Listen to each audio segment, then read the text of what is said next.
Boa tarde. Nós estamos agradecendo a chance de estar aqui. É uma distinção para nós, nos deixou orgulhosos e preocupados com a responsabilidade.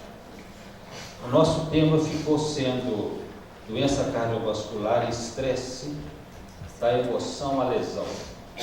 Nós vamos tentar trazer aqui em etapas, mostrando a importância da doença cardiovascular, mostrando como que surgiram essas informações a respeito do estresse relacionado à doença cardiovascular, mostrar alguns trabalhos científicos nessa área, confirmando que isso saiu do âmbito da, digamos assim, só da religião ou de misticismo para ser ciência.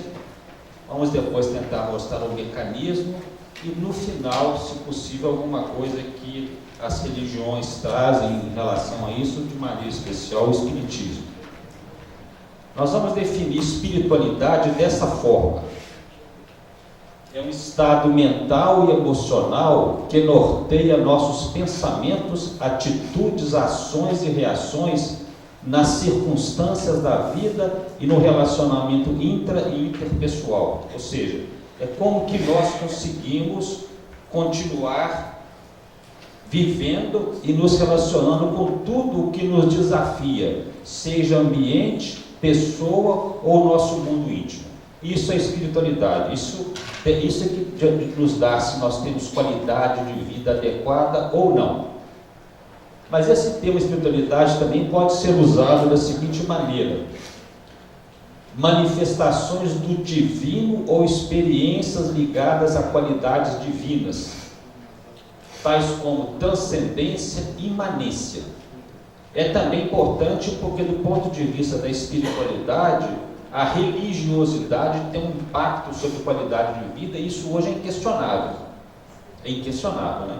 Não há como você abordar o paciente nas suas 4 formas de dor física, psíquica, social e espiritual, sem respeitar a sua religiosidade, sem com isso implicar que você imponha determinada religião para ele. Mas no contexto da nossa pesquisa em saúde, a espiritualidade tipicamente se refere à sensação de paz e significação. Isso é que é qualidade de vida. Você pode ter alguém sem braços, sem pernas e bem. E pode ter alguém com tudo externo bom, financeiramente bem, e a pessoa infeliz. Né? Então a questão é a sensação de paz e significação. Para que a gente possa imaginar a importância do tópico espiritualidade, nós fizemos uma pesquisa para trazer esse trabalho aqui em maio de 2018, do PubMed, que é um site de área médica. Tem nada a ver com religião. Quando eu digitei a palavra spirituality, eu encontrei quase 10 mil artigos relacionados à área médica. E quando eu digitei espiritualidade e saúde, eu encontrei 6.273 artigos. Isso são artigos de pesquisa médica, não é vinculado a nenhuma religião especificamente. E para confirmar isso, a Sociedade Brasileira de Cardiologia, eu sou cardiologista, pertenço a essa sociedade, ela, em função da importância desse tópico na saúde cardiovascular, fundou um departamento, Grupo de Estudos de Espiritualidade e Medicina Cardiovascular. Nós temos congresso anual, vão 9.500 cardiologistas.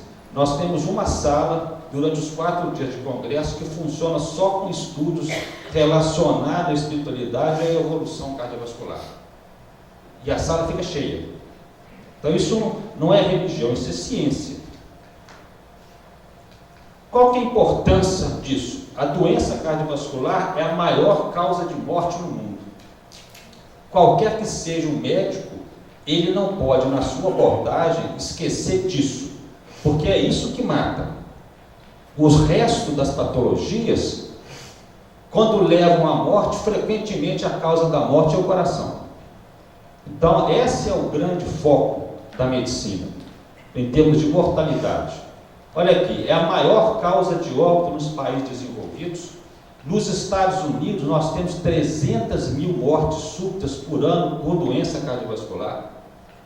40% das pessoas com mais de 60 anos vão ser hipertensas. Se você pegar pessoas com mais de 80 anos, isso supera os 60%. São os maiores custos do sistema de saúde, a maioria dos atendimentos de urgência clínica, a maior causa de morte e mortalidade em cirurgia não cardíaca. A pessoa opera de uma outra coisa e morre do coração. Isso aqui nos encaminha para fazer risco cirúrgico. Os gastos com o Sistema Único de Saúde, 20% deles são com cardiopatas. Você imagina que os outros 80% é para todas as outras doenças de todos os outros sistemas. Então, esse é o processo mais grave que nós temos. Se eu fosse falar para espírita, eu diria que isso aqui reflete um karma coletivo da Terra. Que no futuro, e nós estamos chegando lá, nós vamos chegar a mostrar isso aqui, nós vamos descobrir o que é que motivou que nós tivéssemos que vir do mundo para ter doença cardiovascular. Olha aqui, a mortalidade no Brasil, 32% é doença cardiovascular. Se você pegar nos Estados Unidos, a mesma coisa, ó. A maioria das mortes é por doença cardiovascular.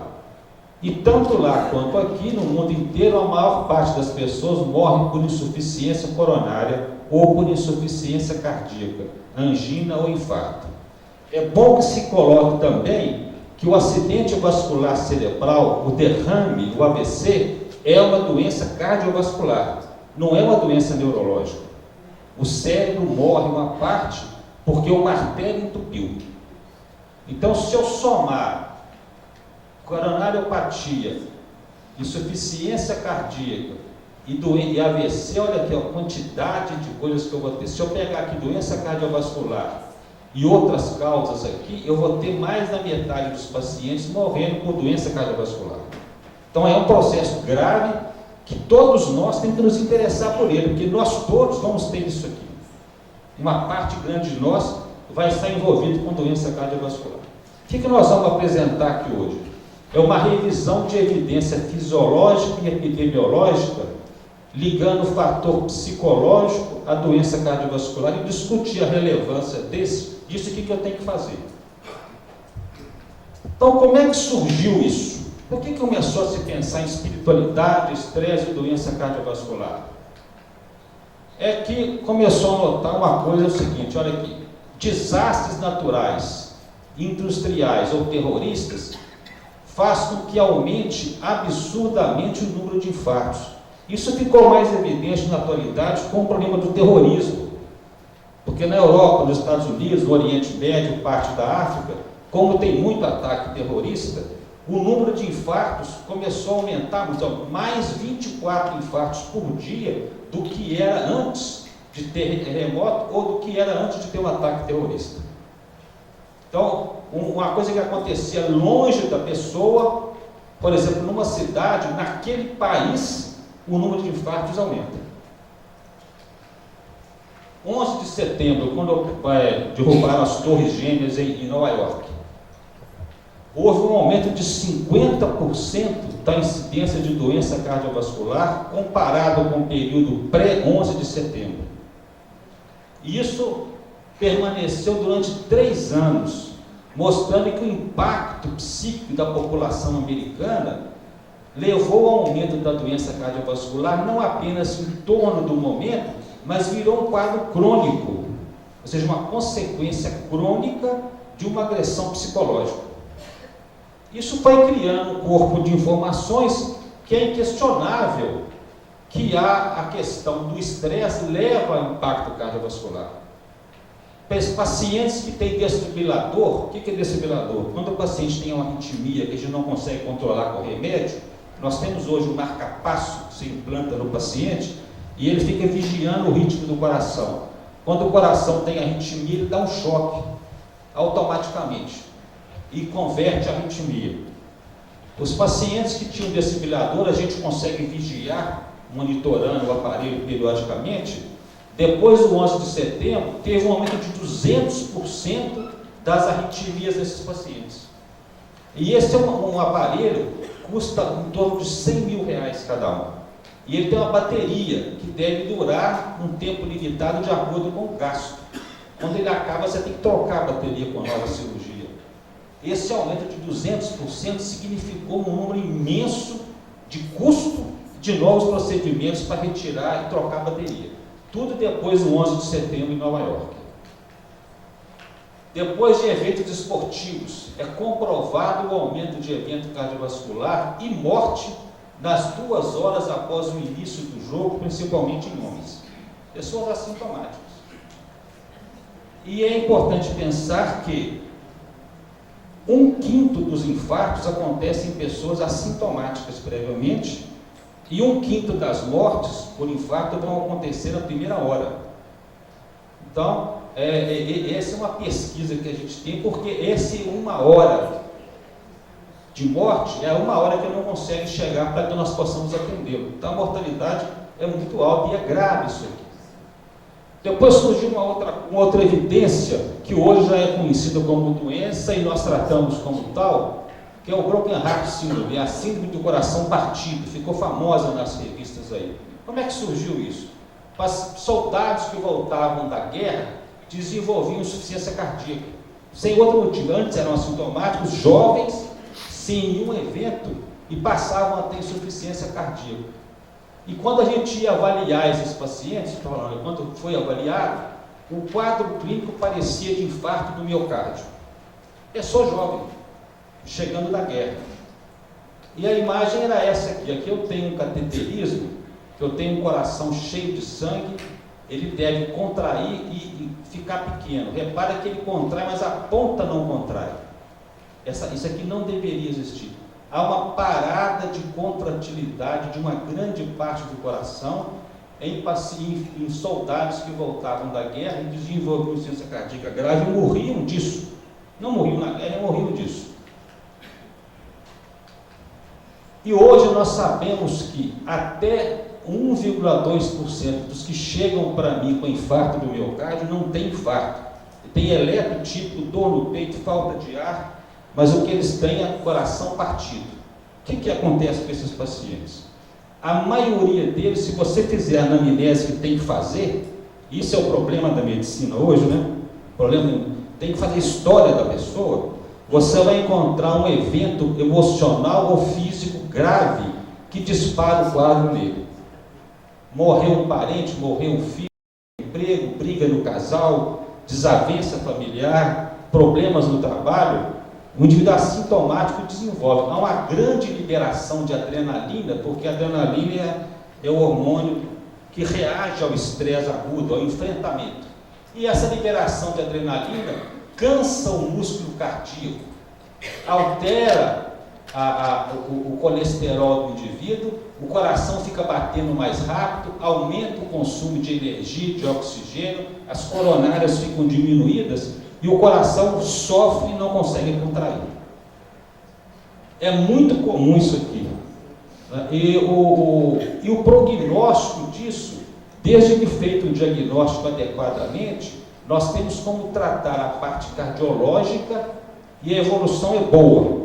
Mas é nítido que se eu apenas dou beta-bloqueador para ele e trato a insuficiência cardíaca, ele não melhora rapidamente. Ao contrário, se eu associo abordagem emocional. É muito comum em mulher, principalmente, isso aqui. Isso aqui nós vamos passar, Aí apareceu, em função dessas duas informações, apareceu um grande estudo no mundo, o INTERHEART, o estudo de fatores de risco para infarto agudo do miocárdio.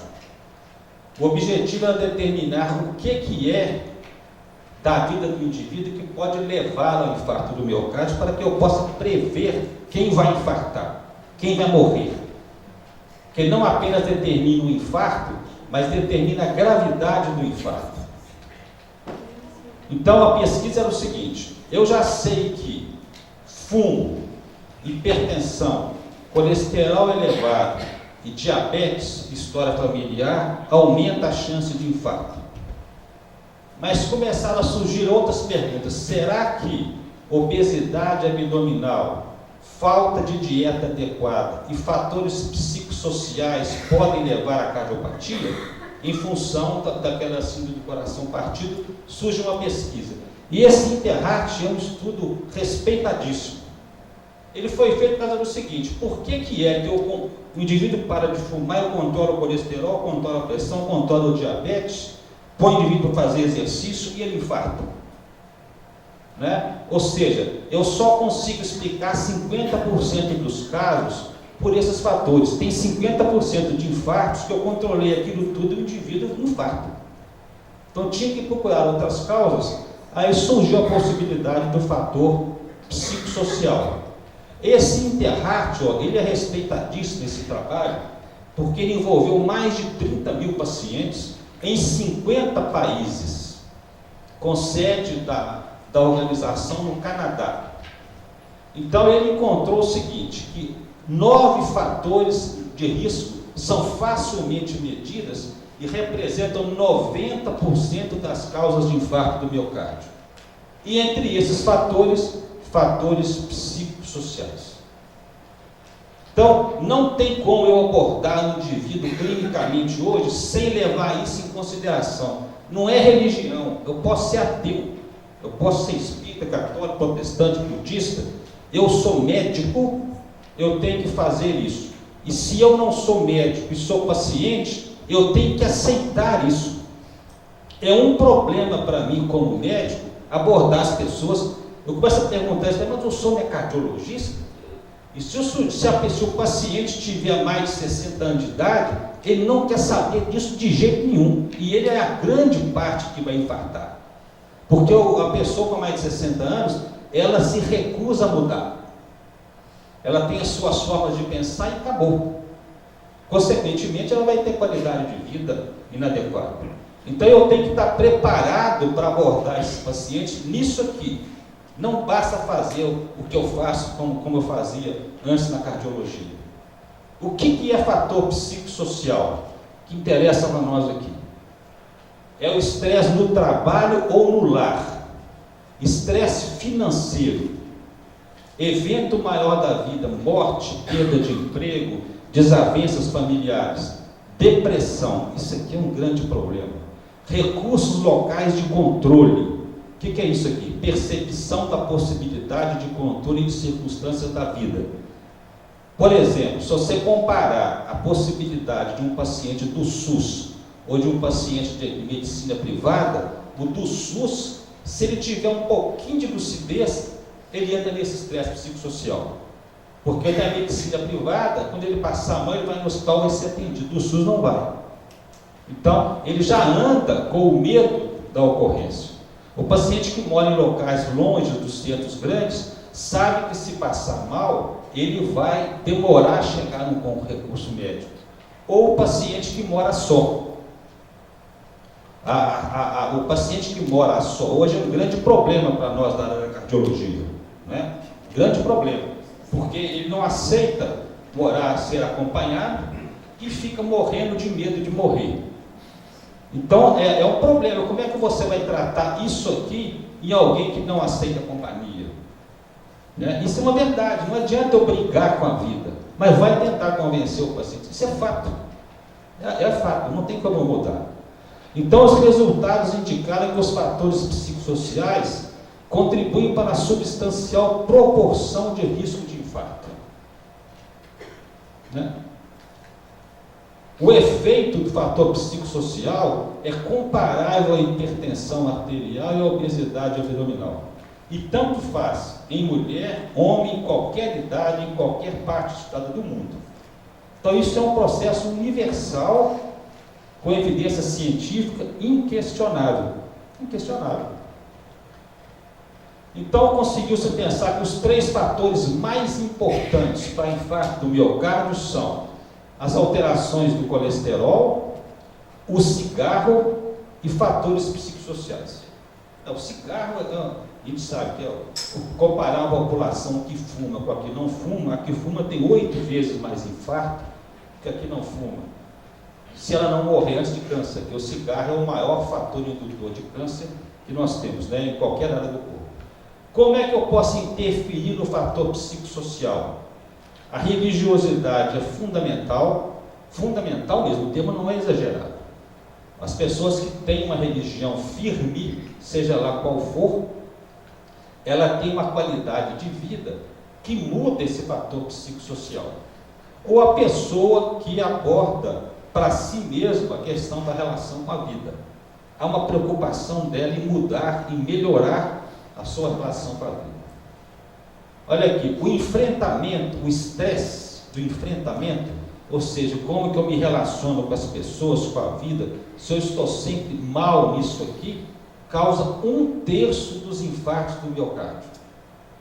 E a hostilidade, que é a raiva, a agressividade, o estado de mau relacionamento constante, aumenta a formação de coágulos por aumentar a adesividade plaquetária e leva a episódios súbitos de infarto do miocárdio. Eu tenho uma experiência pessoal aqui que é ao mesmo tempo cômica, como é ao mesmo tempo triste. Porque eu frequentemente no mesmo dia viro Deus e viro demônio.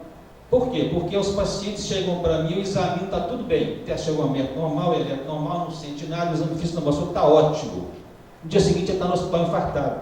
Quem que está errado? Sou eu. Não é? Não é isso. É porque isso aqui não se resolve de uma hora para outra. Né? A população ainda não conseguiu entender isso e acha que ele é um médico. Do mesmo modo que o paciente que foi no outro médico com a mesma história que eu, no dia seguinte sente mal, me procura, eu diagnostico que ele está com infarto, eu viro Deus e o médico que o atendeu é mal interpretado. Então é nítido hoje isso aqui. Ó. Você chega, todos os meus exames são normais e infartou, como é que explica isso? Né? A explicação está aqui. Qualidade de vida. Outro estudo feito para o Colégio Americano de Cardiologia, foi publicado esse ano, maio de 2018, estudando a depressão e o infarto do miocárdio. A depressão significativa ocorre em 20 a 40% dos pacientes com infarto. Então, infartou, eu tenho que pesquisar a depressão. Isso é obrigatório. Se não tratar a depressão, a evolução de morbidade e mortalidade aumenta. Olha o impacto disso aqui. Olha o impacto. Né? Qual a dificuldade que eu tenho aqui? O paciente às vezes não aceita, isso provoca dependência. Não vou tomar remédio, que isso dá sono durante o dia. Vai tentar convencer o paciente. Eu estou sendo bem claro aqui, do dia a dia nosso. A população tem que entender isso aqui. Ó. Se não usar o remédio, mas e se eu ficar dependente? Dependente é melhor do que morrer. A conta é essa. Né? Depois que melhorar, a gente tira, mas ainda não há uma informação da população, para a população entender. Né? E muitos pacientes ainda não aceitam que essa abordagem seja feita. Outra coisa, a depressão no coronariopata é subdiagnosticada e não tratada. O que é isso aqui? Isso aqui é um problema do paciente que não informa coisas que seriam importantes, já que ele acha que o cardiologista só mexe com isso ou com aquilo, e aqui vai em parte a formação médica. Porque você não pode ficar vinculado só à sua área. O médico tem que ser médico, ele não tem que ser especialista, porque senão ele não vai perguntar outras coisas. Na medicina nós temos a queixa principal, a história da margem atual e a anamnese especial. Você pergunta sobre outras coisas. Se a pessoa chega para mim com pressão alta, eu pergunto como é que está a sua urina, como é que está o seu intestino, como é que está, se você está tendo tonteira, dor de cabeça, se o pé está doendo e como é que vai a vida. Tem que ter essa outra parte da anamnese. Isso está deixando de ser feito na medicina. Então, isso aqui está complicado em função da formação médica e do hábito que se formou, né? E do próprio paciente. O paciente chega para mim, estou com outra coisa, isso aqui não é para o senhor, não. Por que não é para mim? Não, eu vou levar para o gastroenterologista, mas por acaso eu não sei onde o estômago fica. Então, a própria população está incentivando o desmembramento do ser humano em pedaços autônomos. Isso não existe. Não pode existir. Né? Você imaginar que A hipertensão arterial é uma das causas de infarto e que acomete mais de 50% da população. Não pode ter uma consulta médica sem medir a pressão arterial. Tem que medir. Demora 20 segundos, não tem custo nenhum. E a consequência disso aqui, de ser subdiagnosticada, né, é que, se não diagnosticar a depressão no infartado, ele pode piorar a evolução dele. Ao mesmo tempo, se eu não souber como é que diagnostica a depressão, o paciente chega para mim e fala: eu estou cansado, com mal-estar no peito, com o coração batendo diferente, que são sintomas que podem ser de depressão.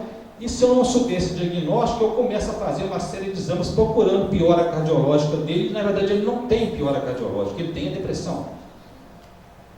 Então eu tenho que estar preparado para ver o paciente globalmente. E hoje não há dúvida que o efetivo tratamento da depressão pode melhorar a evolução cardiológica. Aqui é uma pesquisa feita em Porto Alegre, em 2015, em pacientes com insuficiência cardíaca. É outro problema sério que nós temos na insuficiência cardíaca, a mortalidade é muito alta, né? 50% morrem em 5 anos. E olha que nós evoluímos muito em termos de tratamento, muito, mas muito. E nessa pesquisa aqui, procurando o que é que poderia melhorar e o que é que não é tratado e leva à morte, a espiritualidade está relacionada à depressão, à qualidade de vida, à hospitalização e outras importantes evoluções. Quando passou a abordar a espiritualidade do paciente, não apenas como tentativa diagnóstica, mas como busca de terapêutica específica, houve uma melhora da qualidade de vida, houve uma melhora da evolução, diminuíram as internações, diminuiu a quantidade de remédio e prolongou a vida. Prolongou a vida. Pensa quando você faz um diagnóstico de insuficiência cardíaca em alguém, pense um de vocês aqui. Qual o impacto emocional que isso tem? Passa a ser uma visão médica agora o seguinte: ele vai ter falta de ar para andar, vai inchar a perna se não tomar o remédio, ele não vai conseguir mais caminhar, não vai conseguir mais dormir direito, mas acrescentou o medo de morrer. Acrescentou o medo de como que a família vai ficar, que custo que vai ter para mim, o que vai ser o do remédio, eu vou poder comprar o remédio, eu vou ter que operar? Então dispara um desafio psíquico, dispara o estresse quando o médico diagnostica, né? Então nós como médicos temos que estar em condição de esclarecer de maneira terapêutica, não apenas julgar o diagnóstico para você se vira com o que você vai fazer daqui para frente, sem a frieza, mas sem deixar de ser um profissional que busca algo claramente, mas não esquecer que isso vai acontecer, né? E esse paciente, ele não cura, você vai acompanhar a nossa prática diária, ele vai voltando para você cada vez pior, cada vez pior. Então o médico tem que estar em condições de dar resposta para ele, né? Você imagina o quadro que é comum para mim na área, eu interno um paciente com insuficiência cardíaca, eu vou lá hoje, ele está ruim, vou amanhã, ele continua ruim, vou no terceiro dia, ele piorou, no quarto ele piorou mais ainda, no quinto está pior ainda, até que ele morre. Todo dia eu tenho que ter uma conversa com ele. Porque como é que o senhor faz? Não, é bom pensar, porque um dia nós vamos ser o parente desse indivíduo que piora todo dia. E vamos ter que conversar com ele. Como é que vai ser? Não é? Então nós temos que colocar isso aqui como fazendo parte do nosso orçamento, para que a gente saiba trabalhar a vida de uma forma diferente com algo que faz parte do mecanismo da vida, que é adoecer até evoluir para a morte. Então, sensação de paz espiritual e abordagem da espiritualidade nos pacientes, nesse caso aqui com insuficiência cardíaca, fez com que eles aceitassem mudar o estilo de vida, aceitassem tomar remédio, aceitassem fazer dieta, aceitassem fisioterapia, aceitassem ficar mais tempo em casa, sem que aquilo fosse o peso que seria, sem a informação que esse tipo de estudo traz. Então, muitos estudos mostram que aspectos positivos da espiritualidade produz menor depressão, melhor estar psicológico e melhor qualidade de vida dos pacientes. Então eu vou ter alguém com insuficiência cardíaca que eu não posso curar, mas alguém que do ponto de vista dos índices de qualidade de vida está muito melhor do que aquele que tem o mesmo quadro, o mesmo remédio, o exame físico é igual, mas ele sofre mais do que esse que nós abordamos com a espiritualidade.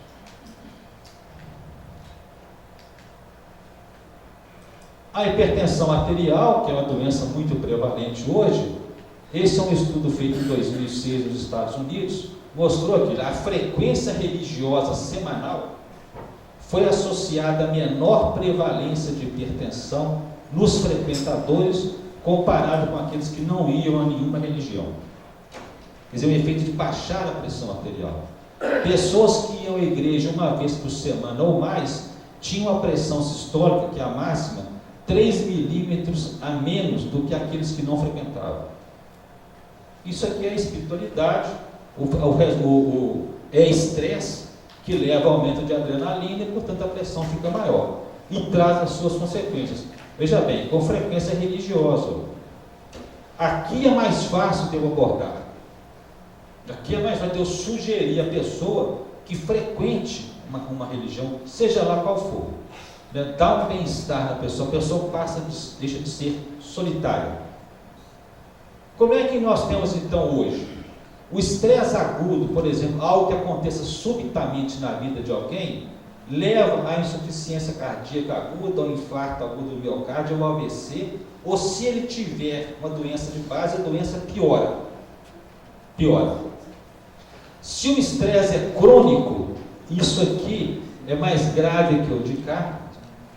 O estresse crônico inclui, entre outros, o estresse no lar, no trabalho, o baixo status socioeconômico, estresse conjugal, falta de cuidado, pessoas que ficam sozinhas ou não são bem suportadas, experiências adversas na infância.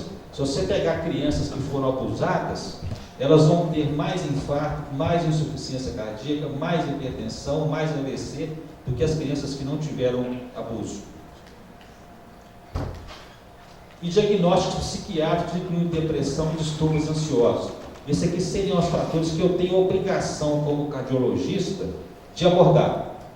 Tratar o que eu puder ou associar outro colega na abordagem. Como é que eu explico isso? Isso é explicado pela psiconeuroendócrino-imunologia.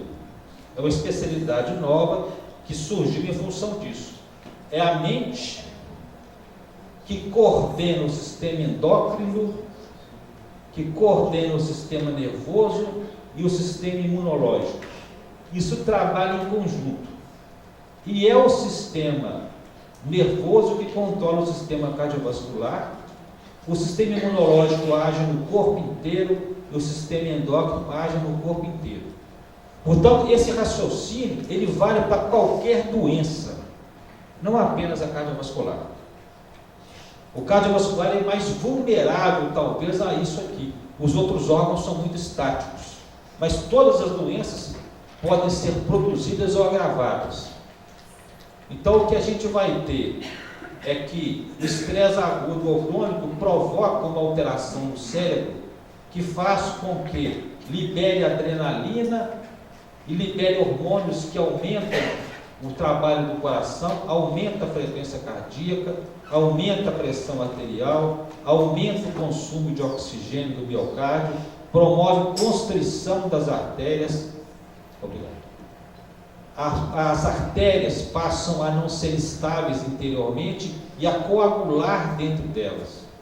Isso promove arritmia, uma inflamação das artérias e disfunção autonômica, que é o comportamento da pressão.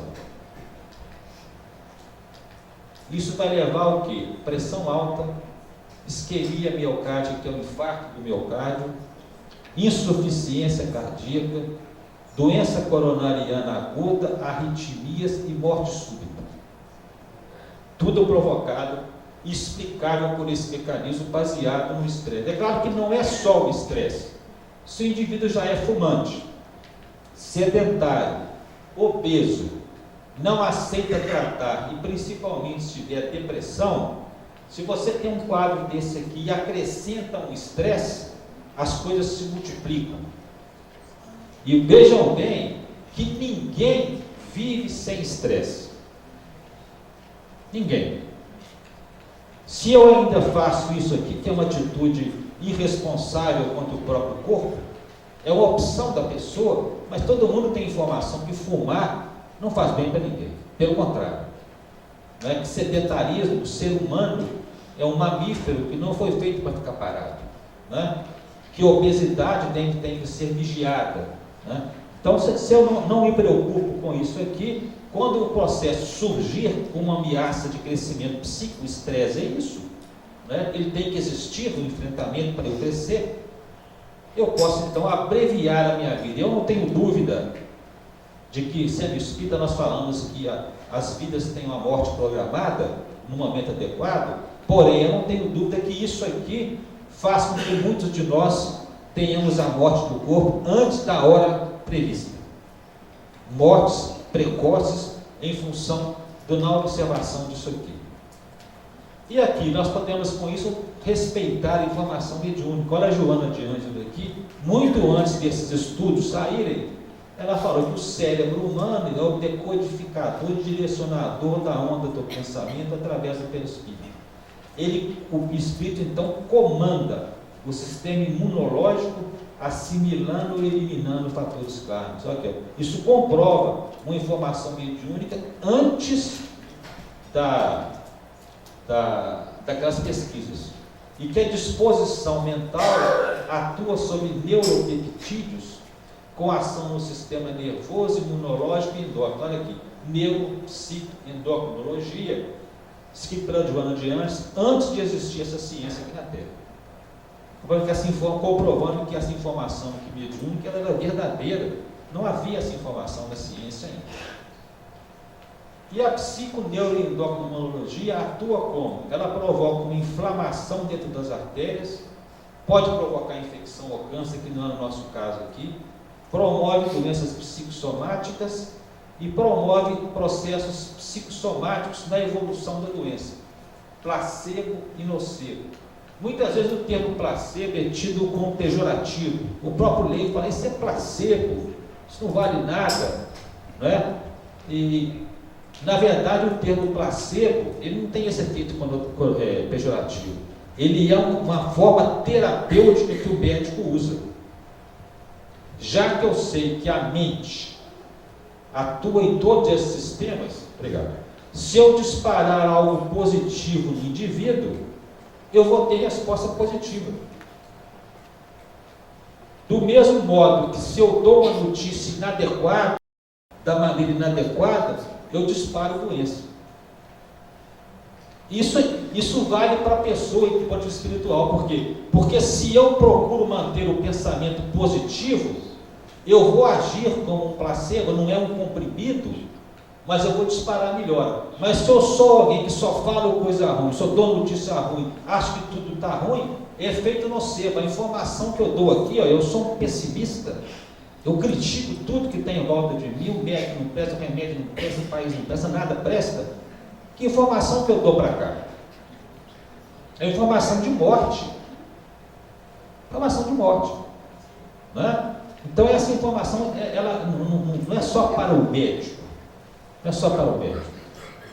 Depois da sintonia de mim, nós vamos falar um pouquinho à frente aqui.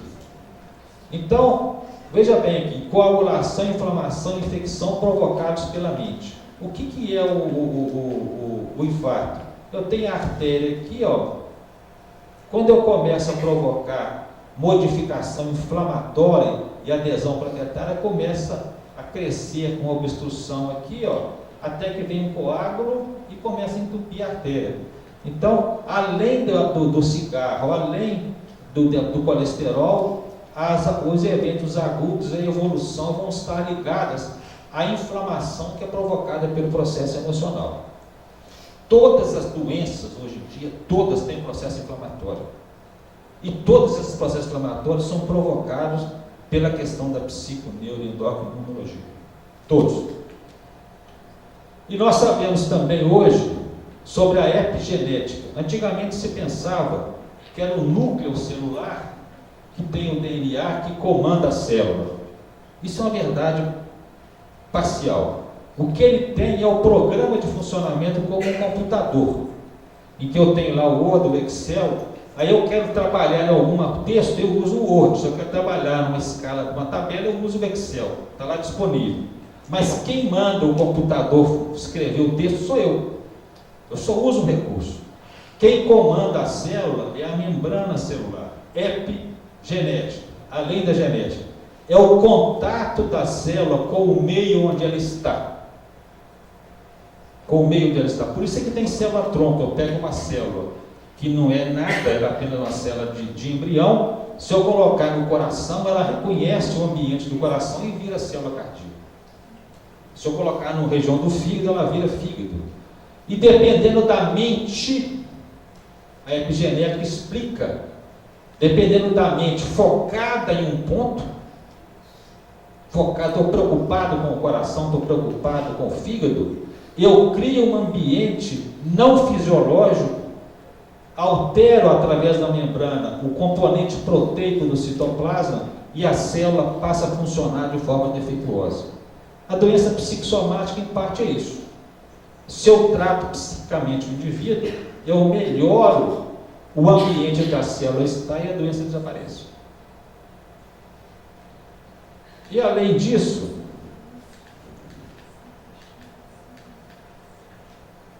nós podemos pensar o seguinte, como espíritas, que grande parte das doenças que nós temos não são kármicas. Eu não tinha que ter isso. Não é porque eu pisei no pé de alguém que eu vou ter que nascer sem o pé. Eu crio a doença aqui e agora. E atrapalho a minha vida. Nós não podemos ser, digamos, falando para nós mesmos, irresponsáveis com o nosso pensamento. Isso é fisiologia humana. E aqui, olha, mas por que é que eu fico bonzinho e não melhoro? É porque não é uma postura de meia hora e não é uma postura externa. Tem que ser algo duradouro e de convicção, de crença, né? Porque, veja bem, hostilidade, irritação e raiva, isso é um perfil que se mantém em nós por um tempo grande. A anedonia, que é a ausência de prazer, isolamento social ou solidão, são processos, os principais que levam à doença cardiovascular, e isso não acontece numa meia hora, não, isso são processos duradouros.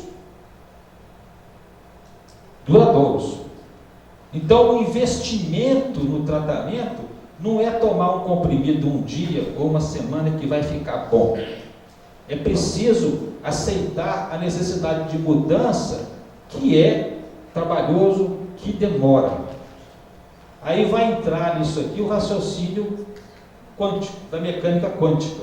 A mecânica quântica nos diz que o pensamento do observador pode mudar a estrutura da matéria, pode colapsar uma onda. E esse raciocínio quântico, ele mostra que eu não posso mudar essa mesa para madeira, mas eu atuo no mundo subatômico da estrutura. Então, antes de ter o vidro, eu poderia ter atuado na estrutura subatômica e, em vez de fazer vidro, fazer madeira. Mas também não é só um pensamento imediato. Eu vou pensar nisso, vai acontecer. É um pensamento persistente e duradouro, de convencimento. Então, ter saúde é uma postura, do ponto de vista da espiritualidade, de ter algo persistente, construtivo e sadio dentro da nossa cabeça. E como o raciocínio quântico provou que as ondas mentais obedecem às leis das ondas e se conectam, mentes interligadas, interconectividade, aquilo que o Espiritismo chama de mediunidade, é interconectividade.